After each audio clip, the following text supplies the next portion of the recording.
Olá, eu sou o pastor Marcelo da Primeira Igreja Batista de Mantena e estou aqui hoje para a nossa preciosa aula da Escola Bíblica Dominical através da revista Práticas Bíblicas da Convenção Batista Mineira. Estamos nos valendo desse recurso para nos orientar naquilo que a palavra do Senhor tem a contribuir com o nosso crescimento espiritual. Hoje vamos fazer o estudo de número 34, que está registrado entre as páginas 152 e 155 dessa mesma revista ora mencionada. Eu gostaria de pedir licença a você para ler o tema que vamos estudar hoje, a família cristã na sociedade da informação. Nós vamos avaliar o fenômeno da sociedade neste tempo da informação. Antes de seguirmos, eu gostaria de tomar o texto bíblico que serve como referência para todo o estudo que vamos fazer a partir da proposta da lição de hoje. O texto indicado é Romanos, capítulo 8, e eu quero ler a partir do versículo 12 e lerei até o versículo de número 19. A palavra do nosso Deus nos diz assim, Romanos 8, de 12 a 19. Portanto, irmãos, somos devedores não à carne, para vivermos segundo a carne.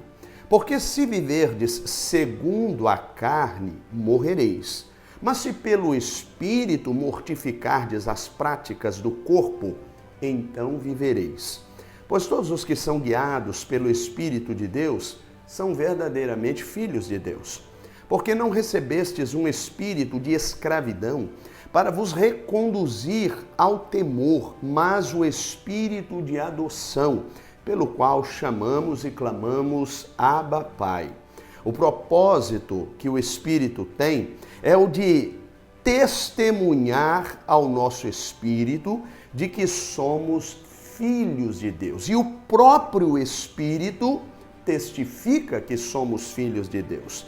Somos filhos. E se somos filhos, também somos herdeiros, herdeiros de Deus e co-herdeiros de Cristo, se é certo que sofremos com Ele, para que também com Ele sejamos glorificados. Considero que os sofrimentos do presente não se podem comparar com a glória que será revelada em nós, pois a criação aguarda ansiosamente a revelação dos filhos de Deus. Que o nosso Senhor nos dirija neste estudo e nos abençoe pela leitura da sua poderosa palavra. Como eu disse há pouco, nós hoje vamos conversar sobre a família cristã dentro deste contexto de informação. Eu e você já bem sabemos, vivemos uma era completamente diferente da era que vivíamos há algum tempo atrás. Para dizer a verdade, o mundo mudou e isso diz muito sobre nós. Reconhecer a era na qual estamos inseridos, reconhecer a geração da qual fazemos parte nesta era, é de fundamental importância para a nossa compreensão.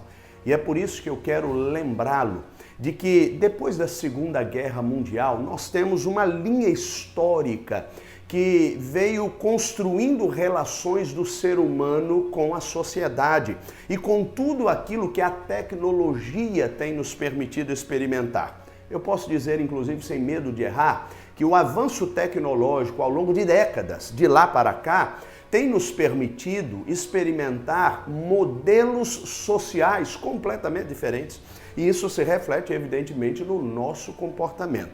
Por exemplo, pegando a linha histórica que vem da Segunda Guerra Mundial para cá. Você talvez não saiba, mas a Segunda Guerra Mundial foi encerrada no ano de 1945. Com o fim da Segunda Grande Guerra Mundial, nós temos, especialmente nos Estados Unidos, de lá para o mundo inteiro, num processo de difusão, uma nova mentalidade. Os homens voltavam da guerra e eles tinham o pensamento de se vincular à sua família, gerando ali uma nova experiência, uma nova história.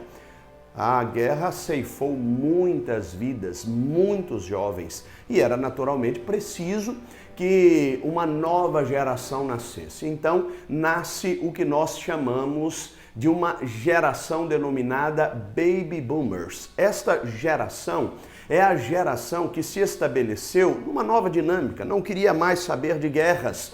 Esta geração estava preocupada em vivenciar uma experiência conservadora de família, diga-se de passagem. Especialmente no sul dos Estados Unidos, nós temos uma eclosão de um contexto familiar basicamente conservador nos usos e nos costumes. E como os Estados Unidos, desde então, tem a prerrogativa de ditar moda do comportamento no mundo inteiro, isso se difundiu pelo mundo inteiro. Avançou pela Europa, chegou à América do Sul e a geração que vem de 1945 em diante tem um contexto extremamente conservador, uma visão de mundo completamente conservadora. Então chegamos à década de 1960 e quando finalmente em 1964 há uma mudança contextual, e aí agora me refiro especificamente ao contexto sociocultural no Brasil, porque a partir de 1964 o Brasil passa a experimentar uma dinâmica baseada na ditadura política. Então, a partir de então, nasce uma outra geração que busca liberdade. É o que nós chamamos de geração Y. Esta geração já começa a vivenciar uma experiência baseada em informação de tecnologia extremamente avançada para a época, é quando finalmente a televisão chega no contexto familiar. Isto muda a dinâmica de toda a sociedade. Agora os jogos são transmitidos em videotape. Agora as pessoas têm a oportunidade de assistir novelas e estas novelas, evidentemente, trazem para a família, para o seio da família, usos e costumes completamente diferentes daqueles que estavam acostumados, aqueles que faziam parte da geração Baby Boomers. Esta juventude rompe com uma série de valores, evidentemente, cria uma série de atritos com as autoridades, especialmente com a autoridade familiar, e essa geração tem agora uma nova dinâmica de vida. Então chegamos ao final da década de 1970 e chegamos à década de 1980. É quando surge a geração Y. Esta geração já é bem mais tecnológica do que a geração X. Esta geração já começa a perceber uma mudança completamente diferente. É a era em que começam a chegar os canais por assinatura dentro de casa. É quando também a televisão passa a ser dominada pelo mundo computadorizado. Nós temos inclusive o próprio computador residencial chegando na sociedade. E isto gera, com o meio social, uma nova dinâmica. Surgem os e-mails, o que favorecem uma comunicação mais rápida. Nós temos nesse período fax ainda, para que documentos importantes sejam enviados numa facilidade praticamente instantânea. As informações começam a chegar basicamente em tempo real. Então, esta geração Y, ela já começa a se habituar a uma nova tecnologia. Os telefones móveis, que até então eram muito caros e funcionavam numa tecnologia via satélite, agora estão funcionando no modo celular, de tal maneira que cada pessoa pode ter o seu próprio telefone celular. E é interessante que esses telefones, no início, bem grandes, né? Mas eles favoreciam ainda numa tecnologia analógica uma comunicação extraordinária. Agora era possível encontrar as pessoas onde elas estivessem, independentemente delas estarem com um telefone fixo à mão. E então chegamos em 1995, mais precisamente, ao que nós denominamos do ponto de vista sociotecnológico a geração Z. Esta é uma geração que nasce já com o advento da internet. A internet, embora já existisse desde décadas anteriores, é bom lembrar que a internet passa a ser acessível às famílias. Nesse primeiro momento, nós temos uma internet de escada, mas que vai ganhando condições de repercussão e replicação de sinal numa velocidade extraordinária, chegando inclusive ao que nós chamamos de banda larga. E é impressionante porque nesse período começam a surgir os smartphones, as smart TVs e tantos outros aparelhos que conectam as pessoas literalmente ao mundo.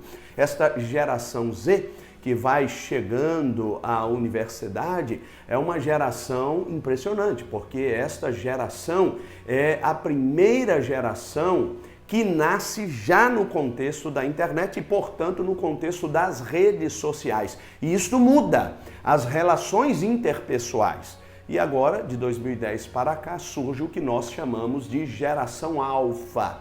E esta geração, evidentemente, está sendo considerada uma geração de alta desfragmentação do comportamento, porque essas crianças estão perdendo cada vez mais a atenção, se distraindo com muita facilidade.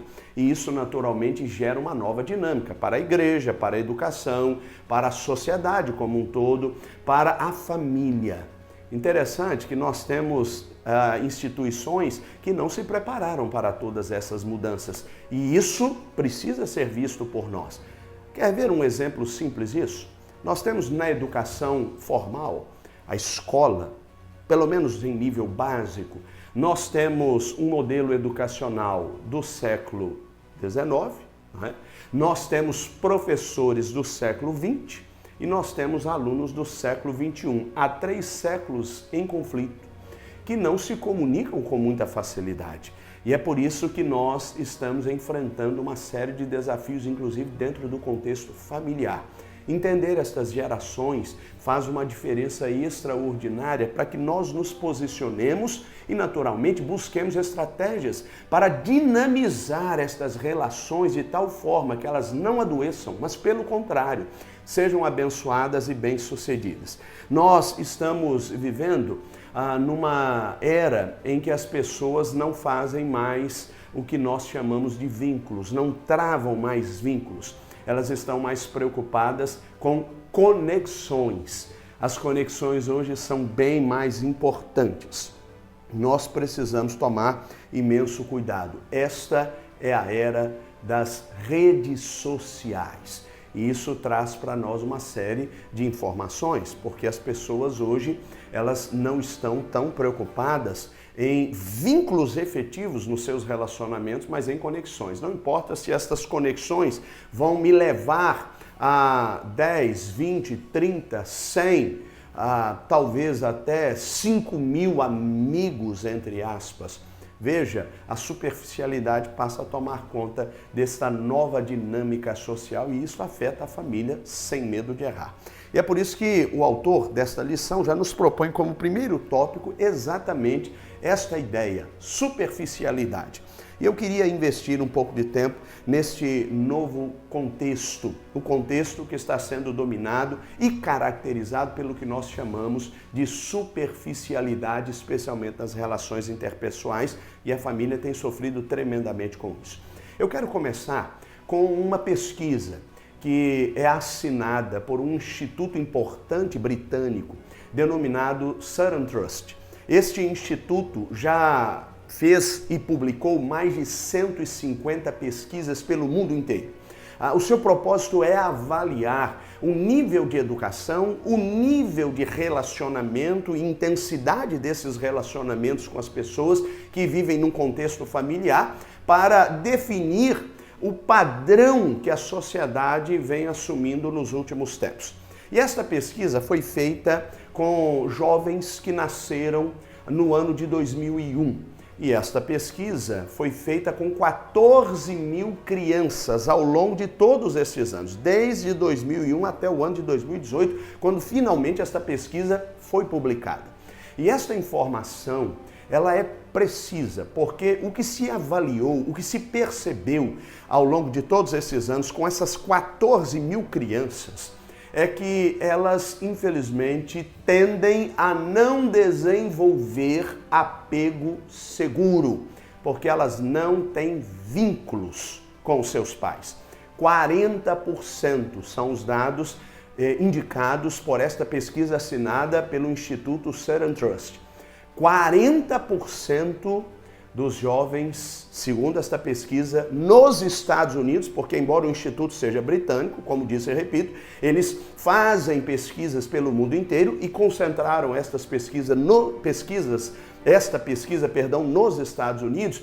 Eles perceberam que 40% não tem vínculo com o seu pai, com a sua mãe.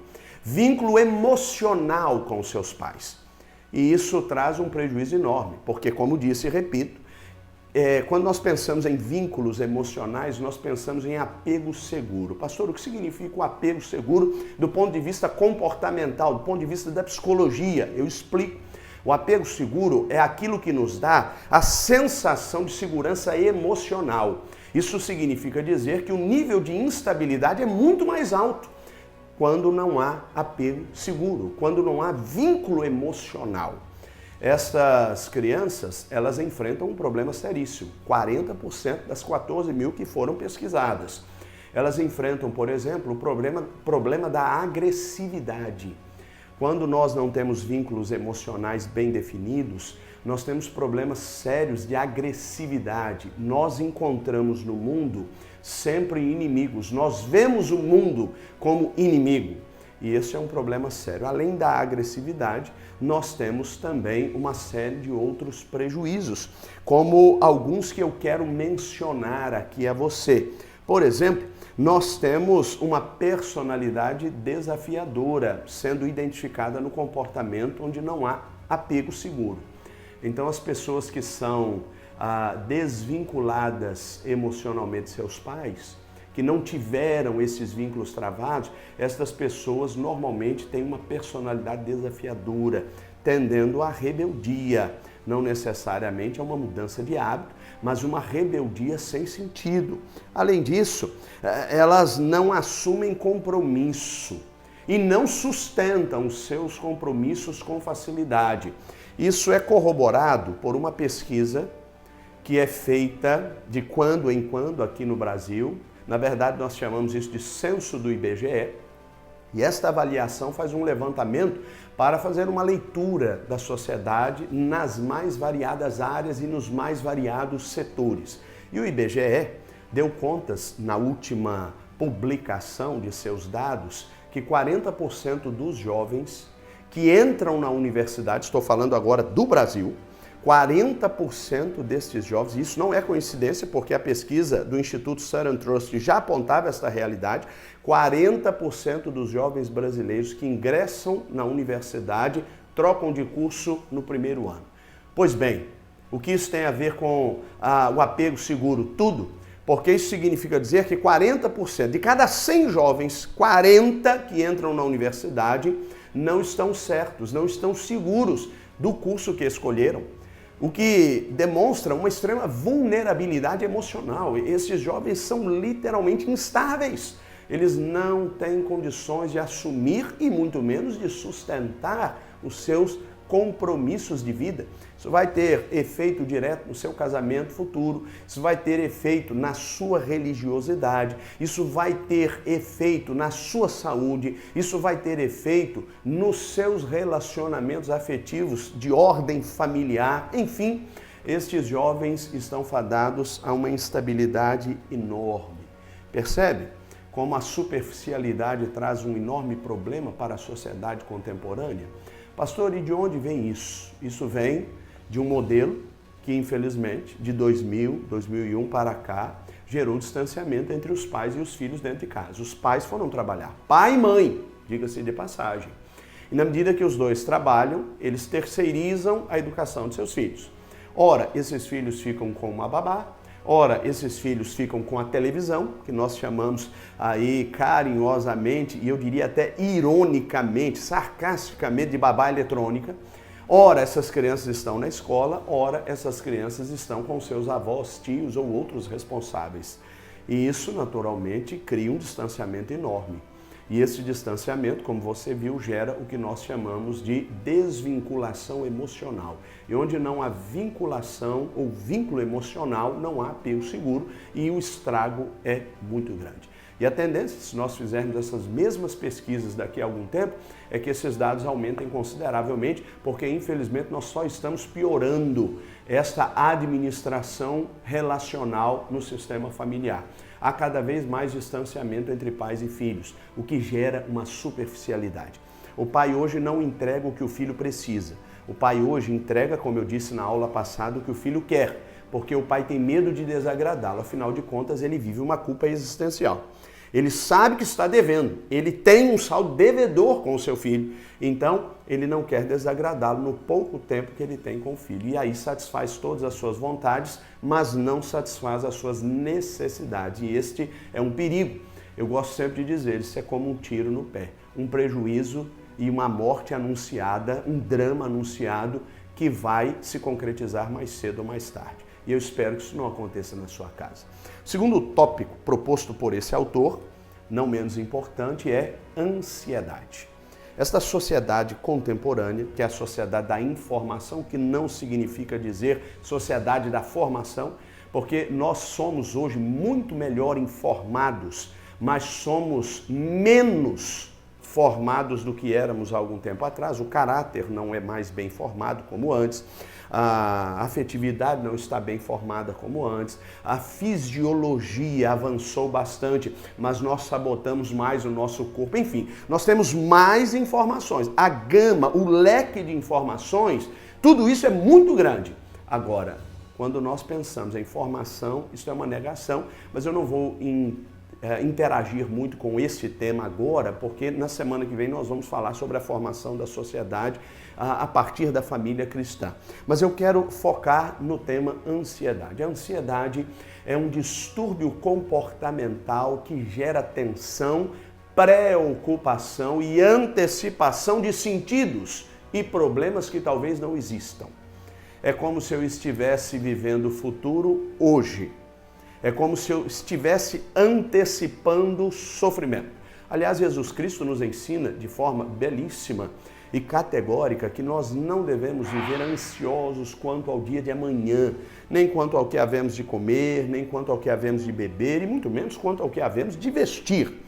Interessante que muitas vezes nós nos esquecemos desse ensinamento bíblico e mergulhamos nesta nova geração que, infelizmente, me perdoem a redundância, gera ansiedade. Eu queria aqui fazer algumas observações importantes. A primeira delas, como vivemos numa era de redes sociais, nós temos pessoas hoje tendendo ao isolamento. A maneira como o mundo está organizado gera isolamento. Eu não estou falando um isolamento forçado, por conta de uma pandemia, por exemplo, como esta que estamos vivendo nesses últimos tempos. Agora, nem tanto mais, mas estávamos, até bem pouco tempo atrás, basicamente isolados do mundo. O que eu quero dizer aqui é que eu e você tendemos hoje a um isolamento. Por quê? Porque nós temos uma necessidade de aprovação. E como nós não podemos nos relacionar e não temos esse apego seguro de forma bem definida, então nós temos um problema, porque essa superficialidade, ela gera para mim e para você uma sensação de um conforto maior quando eu não aprofundo as minhas relações. E é por isso que eu tendo, você tende, e todos dessa sociedade contemporânea, independentemente da geração, mas isso naturalmente se reflete em maior escala, em maior intensidade nos jovens da geração Z em diante. Portanto, geração Z, geração alfa, e isso passa a ser um grande problema. Nós temos aí uma questão importantíssima. As pessoas estão tendendo a viver isoladas em ilhas digitais. É o que eu quero chamar aqui de ilhas digitais. E por quê? Porque as ilhas digitais, elas nos deixam mais confortáveis. Eu, num smartphone, eu navego pelo mundo inteiro e nesse smartphone eu me relaciono com o mundo inteiro, sem necessariamente me aprofundar nesses relacionamentos. Eu posso conversar com alguém que eu nem conheço e ter com esta pessoa um relacionamento sem que eu nunca a tenha visto presencialmente, apenas virtualmente. E isso, naturalmente, é mais confortável, porque eu não tenho que me mostrar exatamente como eu sou e eu não tenho que aturar o outro exatamente como ele é. E isso traz muitos prejuízos. porque com isso eu não tenho a necessidade de profundidade. Nas ilhas digitais não há a necessidade de profundidade nos relacionamentos. E aí nós temos um problema sério, porque isso gera o que eu chamo de menos interação social real. Nós temos interação social sim, mas virtual. A interação social real não existe mais, ou pelo menos diminuiu em grande parte da nossa relação afetiva. E com isso nós temos um problema, porque onde há menos interação social real, nós temos também menos realização pessoal. E eu provo. Nós temos hoje, nestas ilhas digitais, um foco. O foco não é relacionamento. O foco aqui é repercussão. Quando você está na ilha digital, por exemplo, na rede social, você tem um perfil. E você alimenta este perfil com posts, uma foto, uma mensagem, até um versículo bíblico. Você cria com este post um vínculo afetivo, que, convenhamos, não é a melhor configuração de vínculo afetivo. E você espera que este vínculo tenha a propriedade de atrair repercussão. Você quer que esta palavra que você postou, esta foto que você postou, este momento que você retratou em rede social, repercuta de tal maneira que você ganhe curtidas, compartilhamentos e até bons comentários. Porque os maus comentários, há uma tendência, numa política do cancelamento nesses últimos tempos, são literalmente extirpados, excluídos. Estes literalmente são apagados, porque hoje não precisamos nos aprofundar, não precisamos lutar com o contraditório, basta cancelar. E é interessante que isso gera o que eu chamo de exposição calculada. E numa exposição calculada, eu tenho um problema, porque intencionalmente eu tenho um propósito, eu tenho um objetivo. E na medida que eu posto uma foto, eu maqueio esta foto, para que eu edito esta realidade, para que ela no plano virtual pareça algo muito positivo e muito bom, para mostrar o quanto a minha vida é de fato feliz. E se isso não tem uma repercussão positiva, não tem um feedback positivo, um retorno positivo, então eu entro em crise existencial. E é aí que a ansiedade faz um estrago tremendo. Especialmente entre os mais jovens, porque eles passam a experimentar uma sensação de que não estão sendo aceitos por este mundo contemporâneo. O que eu quero dizer com tudo isso é que nós precisamos nos valer do que o apóstolo Paulo declarou nesse texto. E ele diz que nós não podemos ser escravos deste mundo. Eu não quero que você deixe de ser uma pessoa integrada à tecnologia. Pelo contrário, creio eu que não podemos viver sem tecnologia, especialmente nesses últimos tempos. Mas eu espero que você dê as cartas, em outras palavras, que você não seja escravo desta era da informação, mas que, pelo contrário, você tenha o poder de transformá-lo pela renovação do seu entendimento, que vem pelo poder da poderosa palavra de Deus. Se você conseguir fazer isso, você poderá transitar neste meio, sem necessariamente ser deste meio. E é bom lembrar, nós não somos deste mundo. Nós estamos em direção à terra prometida espiritual, celestial. Então trabalhe por isso. Trabalhe dentro de sua casa, não por aquilo que tenha valor etéreo, passageiro, mas por aquilo que tenha valor eterno. E você abençoará a sua família. Não abra mão de fazer o culto doméstico. Não abra mão de orar com a sua casa. Não abra mão de orientar a sua família. E mais, não abra mão dos vínculos afetivos, os vínculos emocionais, para que os seus tenham a possibilidade de ganhar segurança emocional para enfrentar esta selva tecnológica na qual eu e você estamos inseridos, embora não devamos fazer parte dela. Amém? Que Deus abençoe a sua história. tenhamos todos um estudo dirigido pelo Espírito Santo de Deus e que ele aplique à sua vida aquilo que Deus falou conosco neste vídeo. Obrigado pela sua atenção.